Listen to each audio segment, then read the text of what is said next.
na hii ni Kioo Online TV.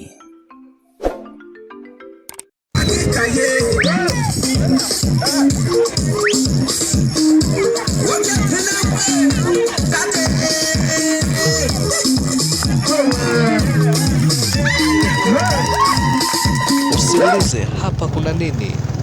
Hii ni safari ya matumaini na uvumilivu katika kutimiza ndoto za vijana kupitia mradi wa Girl H uliofadhiliwa na Mescops.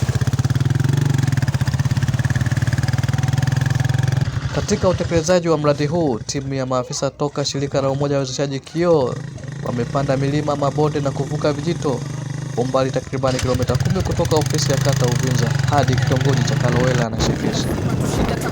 Asante Kioo, asante Girl H kwa kutupa maarifa na kutuonyesha njia. Twende pamoja, kilio ni mwisho. Twende pamoja, maisha ni mipango. Twende pamoja, Uvinza juu. Kilio ni mwisho. Baada ya kufika Kalowela, mapokezi yalikuwa kama hivi.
Wana kikundi oye!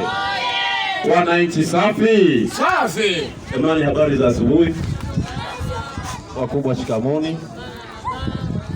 Nimepewa nafasi ndogo tu ya kufungua muhadhara huu ili shughuli zingine ziendelee. Jamani, natamka rasmi muhadhara huu uko wazi, kila kitu kiendelee wala hamna shida. Asante sana. Asubuhi kubwa shikamoni, wadogo habari zenu. Kwa majina naitwa Glory Daniel Musa, ni supervisor au msimamizi wa mradi wa Girl H. Kwa hiyo nimkaribishe mwenzetu mwingine ambaye ni kiongozi tunayefanya naye kazi, atajitambulisha na tutaendelea na utaratibu. Karibu sana uweze kusalimia hadhara hii. Mingo. Yes, Mingo. Basi naitwa Benedicto Gwimo, ni meneja wa shirika la Kioo ambao tunatekeleza mradi katika wilaya ya Uvinza, mradi unaolenga kuwasaidia vijana wa kike na vijana wa kiume. Na kwa hapa Kalowelo tuna makundi kuanzia mwaka jana ya vijana wa kike na vijana wa kiume, na mwaka huu pia tuna makundi ya vijana wa kike. Na mradi huu unaweza tu ukaendelea kama wanufaika wanaonesha kupata faida, na unaweza ukaisha leo kama wanufaika wakisema wanapoteza muda. Kwa hiyo mradi unatunzwa na watu na unaharibiwa na watu.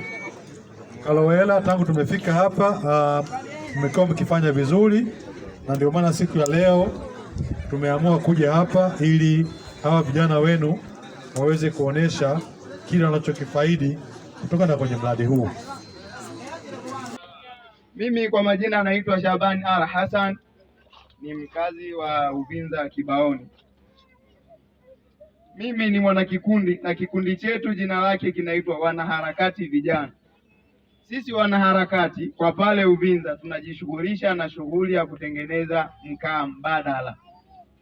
Tunapozungumzia mkaa mbadala tunazungumzia ni hiki kitu. Hiki kitu sisi kama vijana ambao tuliwezeshwa na tukapewa uwezo mpaka hapa tulipofikia chini la shirika la Kioo, tunawashukuru sana na tunaombea kwa Mwenyezi Mungu wazidi kuwaongezea na wengine uwezo waliokuwa wanaanza sasa hivi, maana sisi ni wa msimu jana tumeshahitimu, lakini kuna wengine naona ndio bado wako wanaanza. Mkaa huu, mkaa mbadala, ni mkaa ambao tunasema umekuja kutunza mazingira, kwa sababu mkaa mbadala ni mkaa ambao unatokana na taka. Taka hizo zinabadilishwa kutoka katika kusafisha mazingira, tunachukua taka hizi kutengeneza mkaa mbadala. Lengo ni kuhifadhi misitu, kuhifadhi yani tuseme kwa ujumla rasilimali kama mimea, miti, ili isiharibiwe. Mkaa huu kwanza una uwezo wa kutumika kwa muda mrefu kidogo, ni tofauti na mkaa wa kawaida. Pili, mkaa huu hauna madhara na mkaa huu hauna moshi. Tatu, mkaa huu hauachi athari yoyote kwa vyombo. Yaani unapotumia katika matumizi ya kupika huwezi kukuta masizi. Uvinza inang'aa, fursa zimefunguka, safari ya mnyanyuko, ndoto zitatimia. Na kiwango cha pesa kidogo, lakini kwa sasa hivi tuko kiwango kikubwa. Kwa kweli tunashukuru kwa kuweza kutuwezesha sisi kama vijana ambao tulikuwa hatuna maisha hayo, lakini kwa sasa tumeyapata. Tunawashukuru sana. Sisi ni wafugaji wa mbuzi. Kikundi kilituwezesha kufuga mbuzi. Kwa hiyo sasa hivi sisi ni wafugaji wa mbuzi. Tunalemba bibi harusi, tunajilemba na sisi wenyewe, tunakaa tuko safi masaa 24. Kwa kweli mimi napenda kuwashukuru Kioo kutuwezesha. Asanteni sana. Kwa unapoona kwamba taarifa inayotoka hapa maeneo ya Karowera inachukuliwa, maana yake imeshindanishwa na watu wengine ambao wako kwenye mataifa kama Uganda, Kenya, tuna Nigeria, nao pia wanatekeleza mradi kama huu.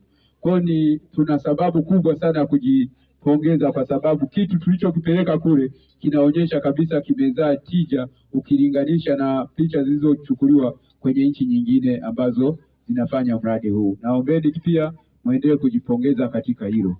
Na matokeo ya kujifunza ndio haya sasa. Wanafunzi hao ambao sasa wamefikisha 15 na wanaendelea vizuri, na sisi tunaendelea kuwatembelea, kuwashauri. Na hapa katikati kiongozi wao walipata mafunzo ya siku 3 mahali fulani, namna ya kuboresha kikundi.